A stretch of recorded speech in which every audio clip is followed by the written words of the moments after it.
and welcome to Chapter 1 of Investments. In this chapter, we're going to cover the introduction to investments and talk a little bit about what this course can offer, talk about careers in investments, and give you a better idea of the direction of this lecture series. Okay, so this series of investment lectures is going to cover the investing environment, basic concepts of investing, the securities markets and how to buy and sell stocks, how to use margin, how to short sell. We're going to talk about where to get investment information, different sources and quality of investment information, how to trade securities as far as how to place market orders, limit orders, stop orders. Talk about the risks and returns of investing. Discuss some portfolio concepts of constructing a portfolio of assets. Talk more specifics of common stocks, their legal structure, how a stock is issued as far as initial public offering, and the basic fundamentals of what defines a stock. Then we'll talk about how to analyze common stocks. The tools you can use to put a valuation on stock will be discussed as well. So we'll discuss multiple classic tools of valuing a stock price. Then we're going to talk about the overall markets, how efficient the markets are, how behavior of investors affect the markets and returns. We'll move into fixed income securities and then also focus a little bit on bond valuation. Now, let's move back to investments and the investing process. So I think most people understand what investing is all about. You want to take some money you have, some capital you have, and you want to put that into a longer term use to meet your financial goals. So an investment is a place where you're going to put some money, some capital. In finance, we often call money capital, and we expect to have it to generate some sort of income or increased value over time. Now, keep in mind that investing is typically a long-term endeavor, which is opposed to day trading, which is more of a speculative or gambling endeavor. So this course is going to focus on investments, long-term investments, medium-term investments, and reaching goals such as retirement. Now, to reach your retirement goal, you can't have all your money in one asset or investment. You need to develop a portfolio of different investments. And this portfolio can consist of stocks, bonds, real estate, collectibles, precious metals. So there are many different elements you can use to build a portfolio. And new investments are coming along all the time, such as recently cryptocurrencies has become a very exciting and new area of possible investment. And these can all be added to a portfolio. And the reason for the portfolio is we want to manage risk and we want to optimize return. So ideally, we want the lowest risk and the highest return possible. So the return is really the reward for being a patient investor, for being a diligent investor, for doing your research, putting your money in place, and over time, your investment is going to develop a return. And that could be in the form of some sort of income like dividends. So bonds pay dividends, stocks pay dividends, and also an increase in the value of the investment. So the underlying value of the investment tends to go up over time with good companies. And sometimes you can reach, multiple digits of percentage of return, 100%, 20, 200%, 1,000% return over time.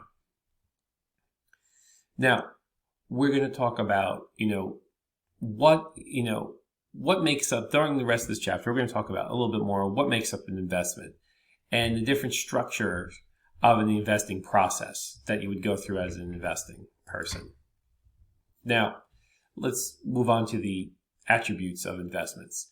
So we have, when we say securities, we're talking about some sort of investment that's going to be issued by a company, a government, a municipality, or some other organization that's going to represent a financial claim on issuers' resources. So a security, think of it like a certificate giving you a representation or financial claim to a resource.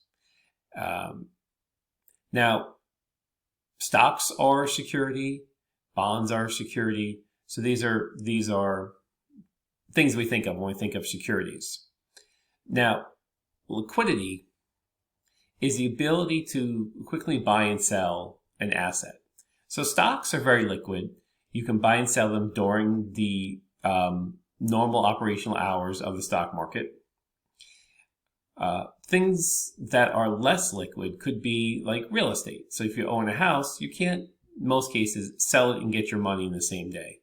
It takes a lot longer. So liquidity really is about the speed of the transaction, quickly buy and sell things. And stocks are very liquid. And that's one of the appeal of stocks, is you can move in and out of them sometimes within the same day and see a gain. Now, property is a different type of investment. So these are assets that are less liquid. So you can invest in land, buildings, often termed as real estate, tangible property such as gold, artwork, antiques, collectibles. There are certain comic books that are worth over $1 million. Now, the two types of investing are direct and indirect investments. So when we talk about direct and indirect investments, what we're talking about here is, a direct investment is you're directly acquiring a claim or ownership. So you would be the direct person, meaning there's just you and the asset, and you're making a direct claim on ownership. So a direct investment would be you purchase the stock directly in the stock market through your brokerage exchange. You buy a piece of real estate. You directly buy a bond, a single bond in your brokerage account. Now, an indirect investment would be having a piece of ownership that's involved with a professional investment manager. So think of this, I usually like to describe this more like a mutual fund. So you have a professional management team or investment manager who cultivate a series of investments in a mutual fund or a portfolio. And then you buy a representation or a share in that mutual fund that represents the assets of that fund. So that would be indirect investing, where think of it, there's some sort of manager or investment director in between you and your investment, and they're doing the hard work as far as looking up what stocks to buy, collecting them in the portfolio, selling them when the time is right. So those would be the two types of investments. Now, most people make their investments through indirect investments, through mutual funds or hedge funds, something operated by a professional investment manager. Now, it's becoming more common to be a direct investor, where you start to take control of your portfolio and buy individual stocks directly. Although it can be risky unless you've taken a course like this and you fully understand the aspects of the risks and the returns of investing directly. Now, if we look at direct stock ownership by households, let's look at a series of different countries. So United States, 30% of households are going to directly own stock. So this is not households that own mutual funds. That would be a lot higher. These are households that actually own a share in a company, like Tesla. So Canada's 28, Australia's 24, Japan is 19.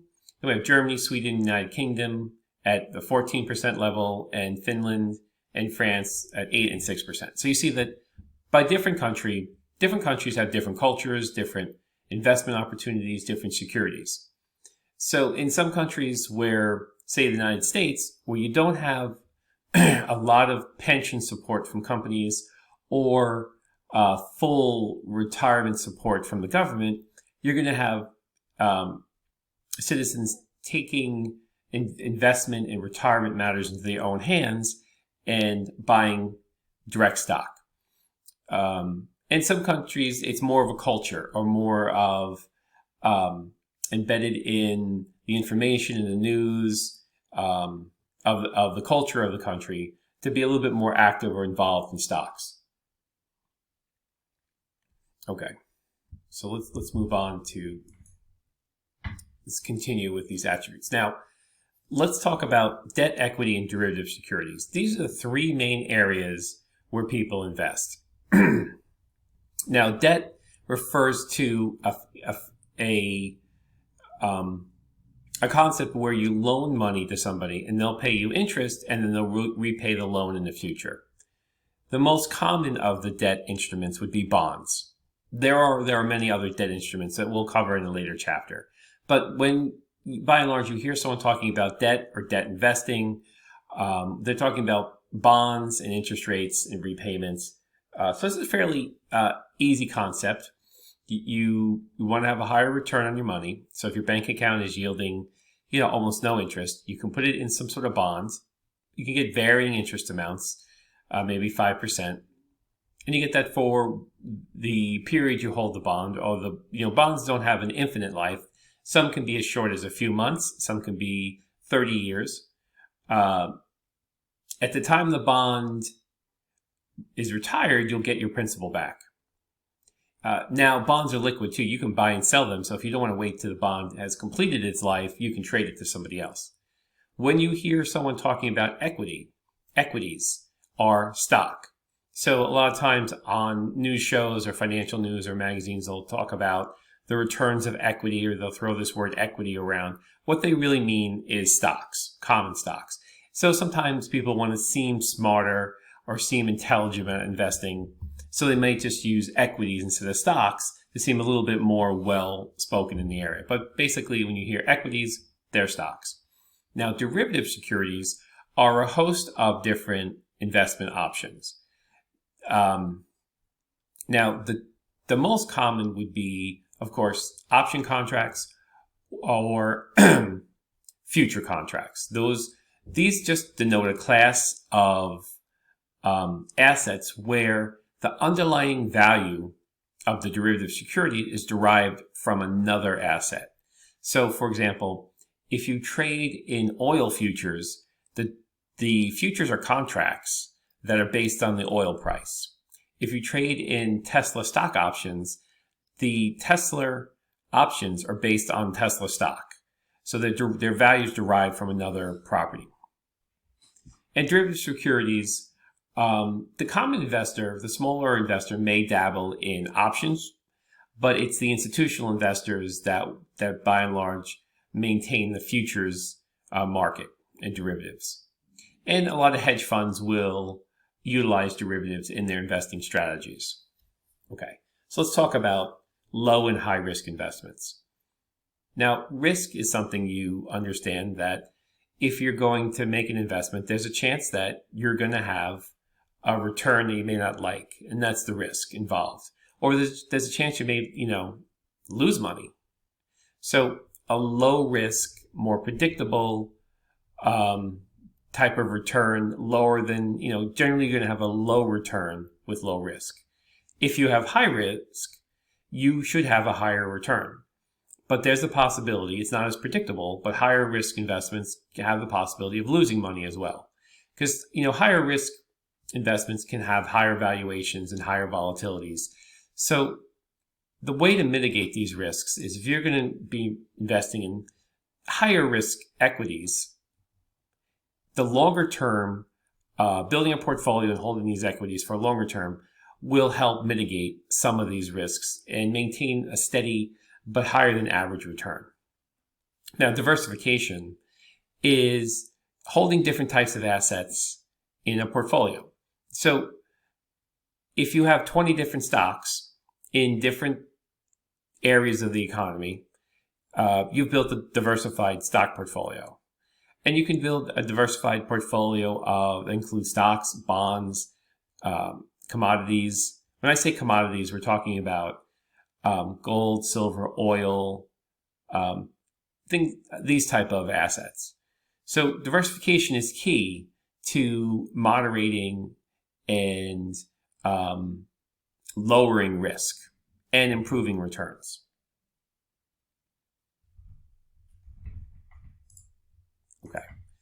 Now, there are short and long-term investments, and these are definitely something you need to know. In some cases, the taxing of stocks are going to be determined by whether it's a long or short-term investment. In some countries, long-term investments are taxed at a lower rate than short-term investments.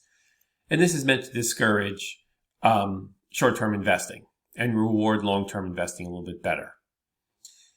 We'll talk more about this later, but anything that's less than a year in life is a short-term investment. Anything greater than a year is considered long-term. Pretty simple. Now, domestic or foreign. So depending on the country you live in, if securities are issued by your country of origin, they're domestic. If the securities, and when we say securities, we're talking stocks and bonds, if they're issued by foreign companies, they're foreign. Pretty simple concept. Now, we'll talk more about in this lecture series about the risks of investing in foreign securities. And one of the big risks would be definitely currency. Okay. So let's talk a little bit about structure and the investment process. So we have different flow of funds. Typically, households are going to be a net supplier of funds.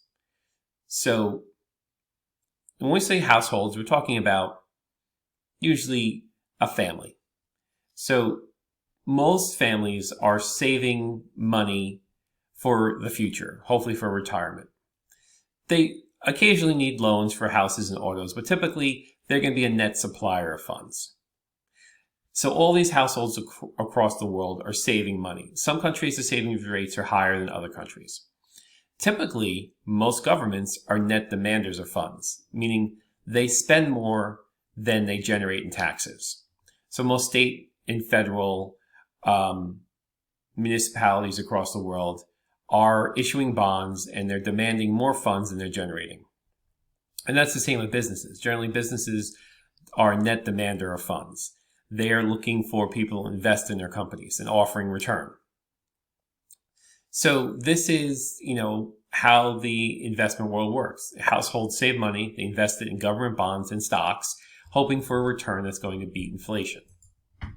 Now, how do these suppliers and demanders of funds get together? Well, we have financial institutions that are going to be the in-between. So banks, mutual fund companies, insurance companies, these are going to be organizations that are going to help pull the household savings and direct those funds into securities.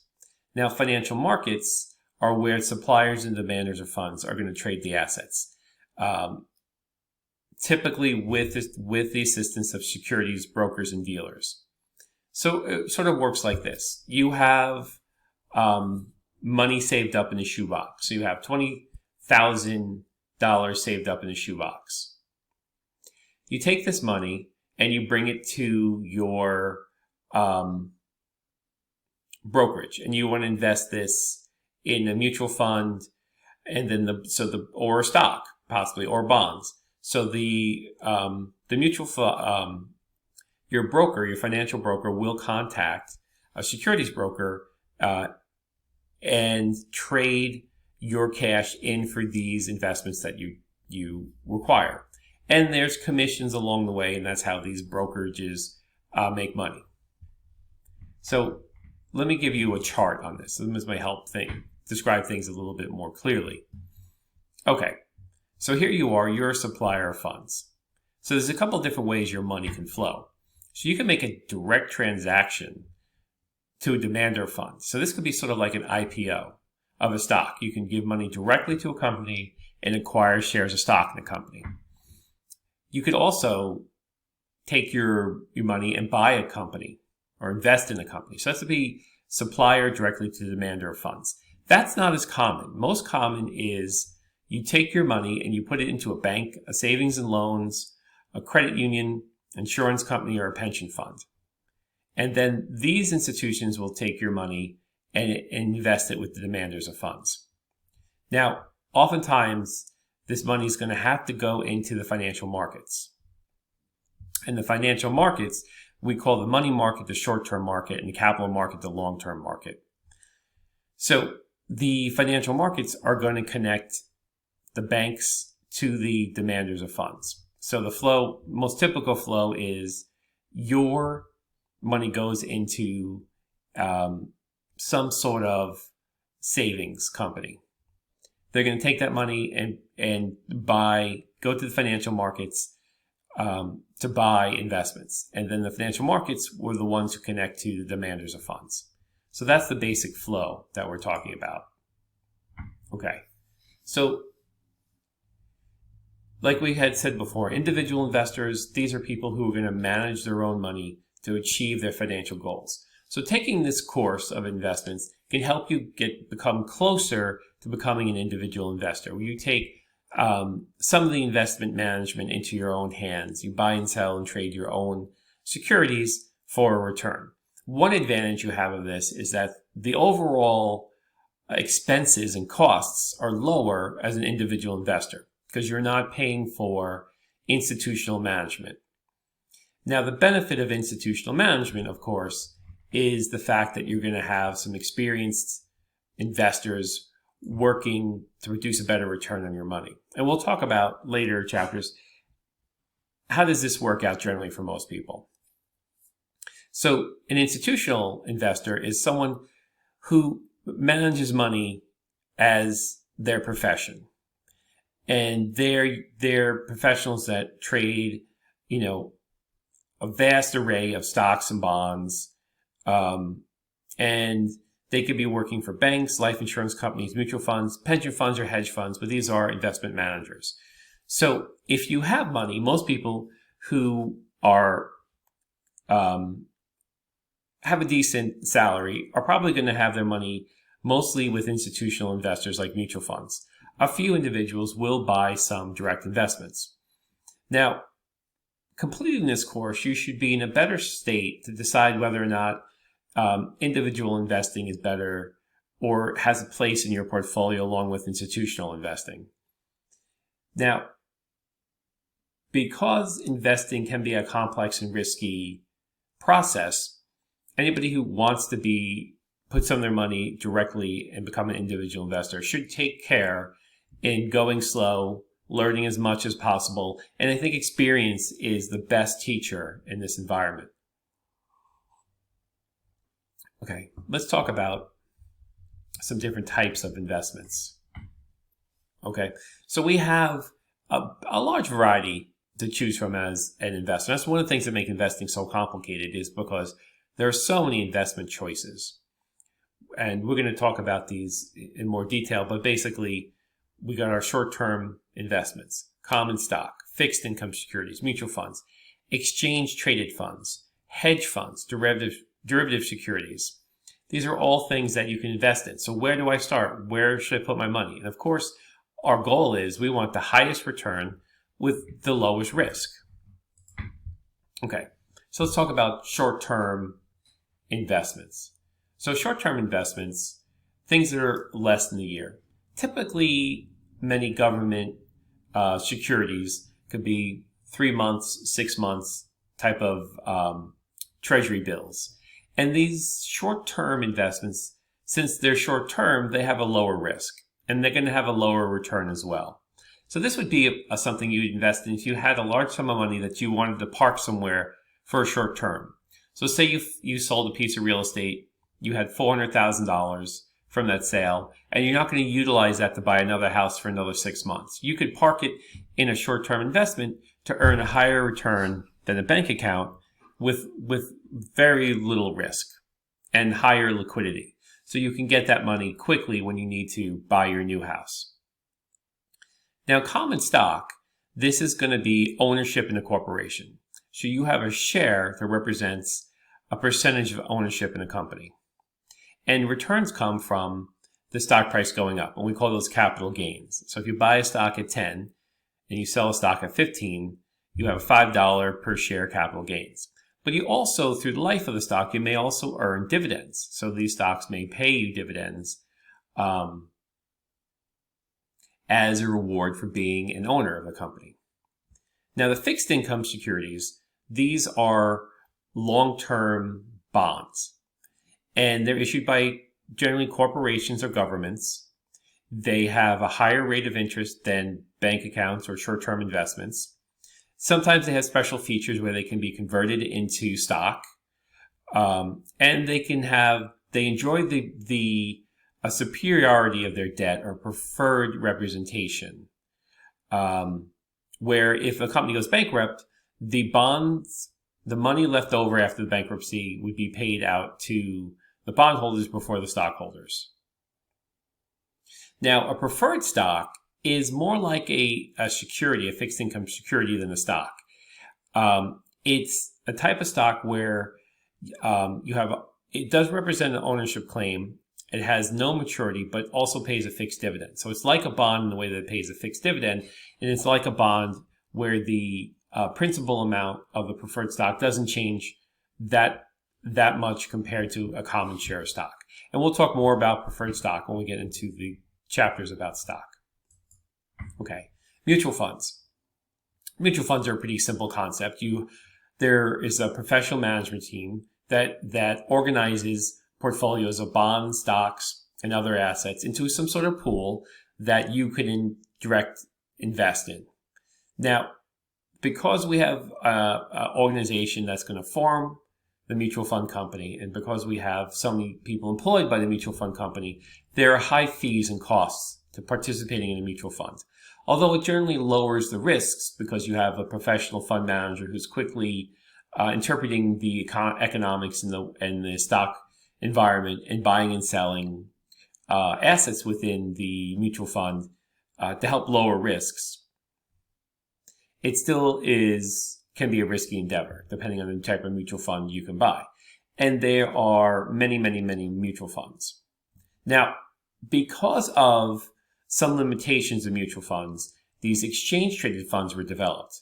So exchange-traded funds are partially like mutual funds because they are a collection or portfolio of assets, but they're traded more like individual stocks on an exchange. So what the advantage of an ETF is that you can buy and sell them during the day of the stock market.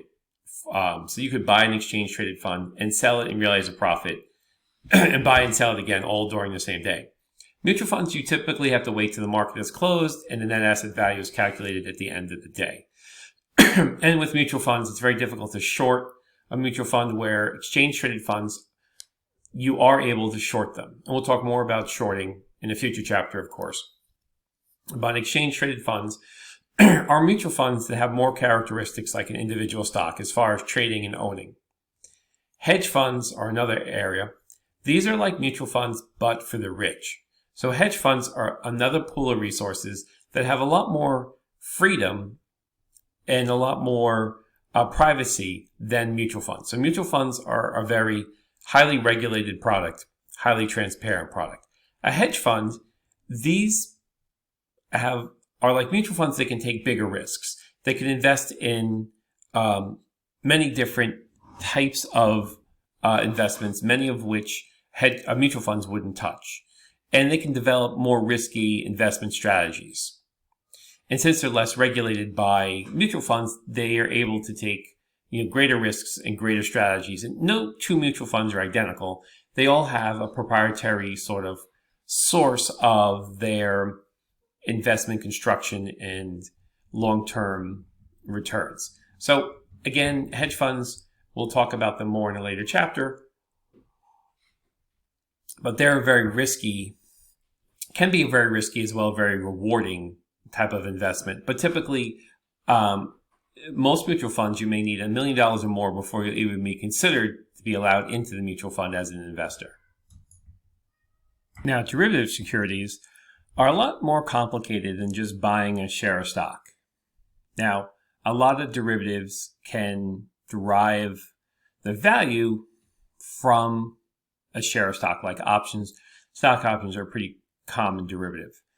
And derivatives, that term means the contract's going to derive their asset value from some sort of asset class.